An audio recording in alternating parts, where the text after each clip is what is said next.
rokenrols bez alus, tas nav īsts rokenrols, un lai piedod visus, kurus saka, nē, rokfestivālā vismaz šitik jau var. Es pat varu šodien, jā. Tik traki viss nebūs. Alders ir radījis jaunu maliņu par godu pozitīvas 10 gadē, un es nekad to neesmu garšojis. Kas tas ir? Nu, mēs visi, kas garšojām, mums tā viens secinājums, nu nevar būt labāks alus vasarai. Viņš ir tātad ļoti viegls. Viņš ir ļoti viegls, tā pašā laikā viņš ir ēls. Tātad tas ir tas, kas ir tagad ar tos garšas dod, viņš ir pilnīgs, viņš nav viegls tajā izpratnē, kā mēs kādreiz dzērām vieglu alu, jo ūdeņaināks jau vieglāks, tā vairs nav.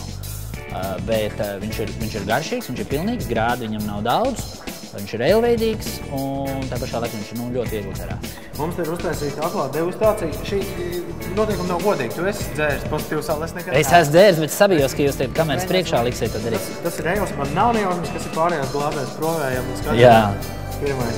Nu smārži arī pilnīgi mūsējiem. Es saku, pirmais nav. Tad otrais nebūs, ja tā ir jūsu smarža.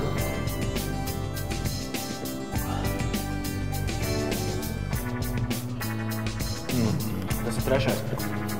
Pēc tā, ko tu aprakstīji, manuprāt, tas sanāk trešais. Nu, es saku otrais. Otrais? Es saku otrais. Otrais ir pilns ar tādiem tā kā... Jā, viņiem ir garšas riktīgi daudz. Pašā laikā viņas viegli garšojā. Viņš viegli dzerās.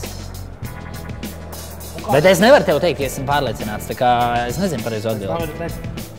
Otrais man šķiet ļoti specifisks pirmajā brīdī. Nu jā, bet man liekas tā ir, ka pirmo reizi tu ēlu dzer ikdienā. Jo es nedzeru, tāpēc man ir... Kāda pareiza atbildi? 1-0 vecīt. Tiešām, dodies nākamo čempionātu taisam. Jā. Festivālu. Priekā vecīt.